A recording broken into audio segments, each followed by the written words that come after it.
100-93, the final score. Over the years, I don't know about you guys, but I've gotten used to LeBron and his greatness. I mean, what? Season after season. Now this is a fourth championship for LeBron James, a fourth finals MVP as well. Of course, that championship, part of the only one to ever come back from a 3-1 deficit. And we're going to get down to Orlando with LeBron now. All right, Kristen, congratulations to LeBron James. I just said, you want to do 3 more months of this or what? I mean, I'm already exhausted, man. Don't make me pass out over here. Listen, LeBron, nobody wants to win more than you. You make that evident day in and day out. I don't know that you could want a championship more. But on January 26th, it seemed like you guys got locked into a different type of zone in the regular season that I don't know that I've seen before from you. How did you channel Kobe? How did that make this season, in what was already an unusual year, so much more significant to you guys? If we weren't already as close as we thought we could be, that made us even closer. That brought us even closer. Our ball club, we got as close as you possibly can be when that moment happened. And obviously we know it brought the whole basketball world close as well. But when you're internal and it hits home, it just means that much more. We locked in from that very moment and saying this is bigger than us. This is bigger than us. LeBron, I look at it, it's been a obviously unusual year. We fast forward to now. I've watched your career for so long time, for championships, MVPs, all that. I just got to go into the mindset. I want to go into the future. Year 18 is coming. Still in unbelievable shape. Unbelievable. Birthday's coming up too, Smitty. Unbelievable athlete. What's the number you're looking to get to? What's the number? Well, I mean, Smitty, technically, I'm actually already in year 18. We've been playing for a whole calendar year. That ain't the number I'm looking for. I know, that ain't the number I'm looking for. Right. I don't know. I have not put a cap on it. I know I got a lot of years left, and what that looks like, how many years that looks like, I'm not sure. I know I can continue to play at a high level. You know, a lot of it has to go into my family as well. You know, having 3 kids, having a high school sophomore right now. Who, it's just a lot of that stuff plays a part. But as far as the game, I know I can play the game for quite a while. Brian, we've had a lot of chats over these 3 months, and I appreciate how courteous you've been. There's one question I've yet to ask you that I've been waiting a while for. And I don't know if you've been asked this already, haven't been able to be on social media yet, but you said something during the seeding games. You said, some things you just can't control here. You don't really want to talk about it, but it's off the floor. What was it about this that was going on here that seemed to be driving you a bit crazy?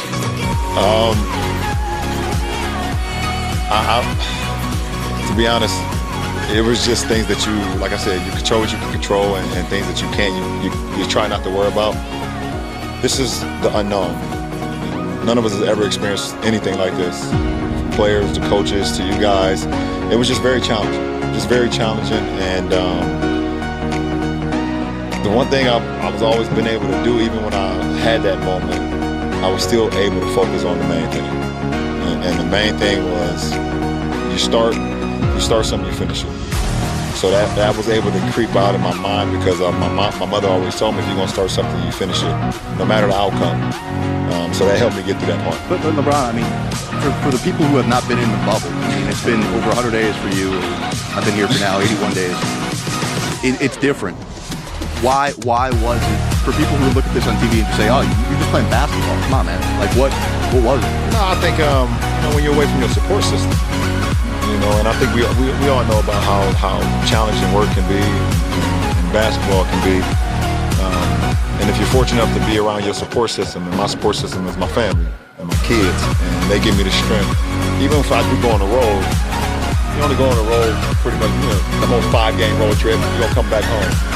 So it was just very challenging, like you said, been here over 90 days.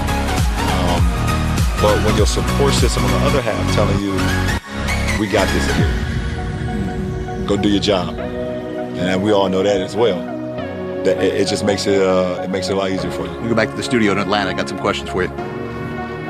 LeBron, it's been such a great privilege to watch you, the greatness that you have exhibited season after season, and to watch it firsthand, to not be able to be there for this one, but within the context of the championships that you have won, you're talking about how this one was different, but how has it been the same? It's been the same in the sense, Kristen, when you put the work in and you're there for the process of getting better every single day with your ball club, and you know how challenging it can be to get to this point, that's what makes it the same, because you've had those obstacles throughout that whole season to be able to get to the finish line and then be able to cross it. It's just an unbelievable feeling. LeBron, this is Isaiah. Congratulations again on your success on the Isaiah, you know I know your voice.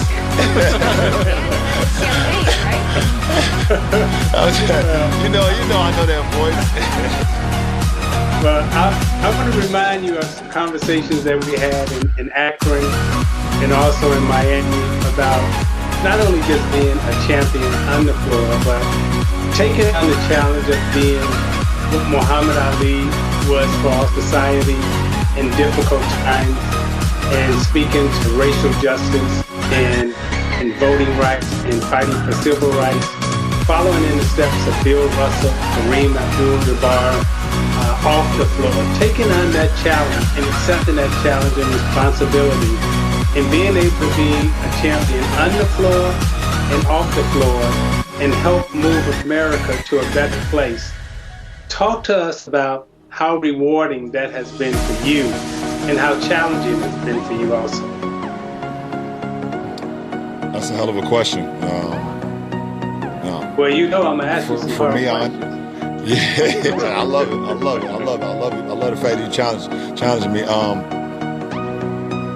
It's a hell of a responsibility to know that you have so many people that need you for inspiration, need you for hope. They count on you to try to be as great or even beyond great every single day. But it's also another thing when you can accept that as well. And for me, the things that I try to do is to try to make my people proud. My people in my community, the people who grew up just like me, the men and the women that has been a part of this society for so long, and we've always felt forgotten. We felt like we've never had a purpose, and we felt like no one ever cared about what we do. So to be able to talk about social injustice and voter suppression and police brutality to my people, that's more important than what I do on the floor. The floor comes easy. I've been doing that for a long time. But what's not easy is growing up black in America. And for me to be able to have my voice and people to look at me for inspiration and to make they feel like they now being heard, that's a hell of an accomplishment, and hopefully I'll make our people proud. You have, and thank you. Baby boy, what's going on? You know I done had you since What's going on, G? What's up? I done had you since you came out of high school, man. We've been knowing each other that long, man. We like brothers. I let you ride my Hummer. You wanted to hang it and everything. That was what we did, man. We did that. Listen, I have my license, okay? I have my license, all right? But you know, I've been around you a lot, and I haven't seen you this serious in my life about things that has happened in this world, and I really love that, and I appreciate you from me seeing you young and growing up to where you are now. And when you was on the podium today, for you to say, "I want my respect too," that made me think that my guy is now turning to a bigger person than his basketball. And let me know why you said, "Let me get my respect too." I think we all can agree that no matter how many accomplishments that you have in your respective your respective craft or whatever the case may be, you're always going to have doubters. You're always going to have people that doubt you, or you try to have people that try to make you forget your purpose. And I think it drives me. I think it drives me to know that no matter what people say about me, both on and off the floor, from athletes to politicians. But at the end of the day, for a man, for a black man, all you got is your word and your respect. And no matter if people disagree with what you do, no matter if people talk about, okay, they'd rather you do this instead of that, if I'm respected, nothing else, everything else falls at the waistline. Hey, LeBron, this is Grant Hill. Congratulations. I want to echo the same sentiment from Kristen about how much it's been a joy to watch you play. It hasn't always been a joy to play against you. I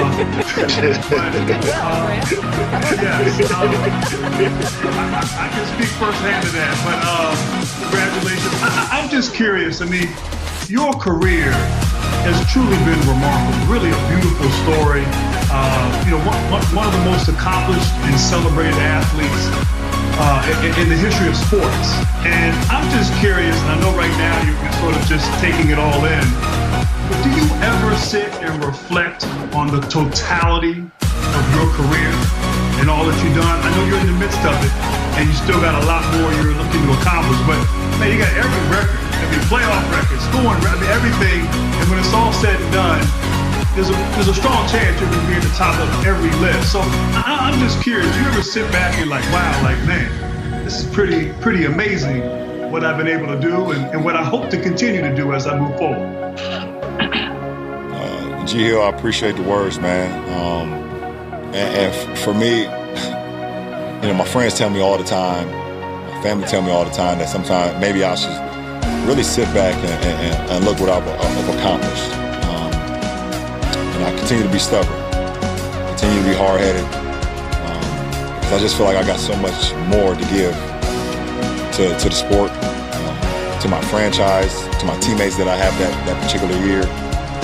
And it doesn't allow me to sit back and relax when it comes to how more in advance, how far can I go while I'm suiting it up every night. So, I always tell them my rebuttal is, when I'm done playing and I'll throw the shoes over the wires, then I'll get an opportunity to sit back and be like,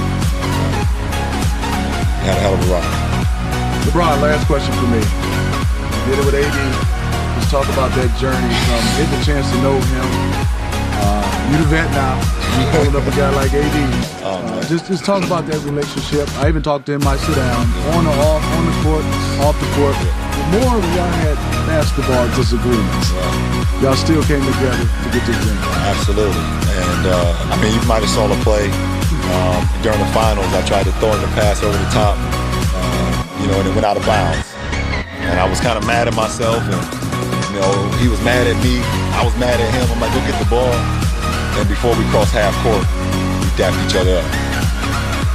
And when the timeout happened, we went to each other. I was like, my fault. He was like, no, that's my fault. We have that relationship where we hold each other accountable. And when you hold each other accountable and you see the work that you're putting into it, and then you also see the relationship off the floor, it actually makes the court a lot easier. And it also makes, when you have disagreements, you're able to get over it and keep the main thing. You feel like part of the Laker community now? Laker Nation? We got to get back to L.A. I've been here 90-some days. I'll get back in L.A., I'm going to go see some folks and see if I'm part of the community now. See, right. You got to finish up Space Jam, too, right? Aren't we getting close? Yeah, for sure. Oh, we're going to do that. We're going to finish up Space Jam, and it's still slotted for this summer coming up. And congratulations on that weenie box right there too. I appreciate it. Got that out there for you as well. I appreciate it. Let me show y'all. See me on the front, but these my I Promise kids back home. That's what's important to me, man. That's what's important to me. That's cool. That's awesome. Appreciate it, Wheaties. LeBron, we appreciate you. Congratulations. Title number 4. Appreciate you, bro. Let's go back to Atlanta. Now, who do I go to? Our post-game coverage continues with the 2019-2020 NBA champion Los Angeles Lakers. After this, look at the show. Isaiah.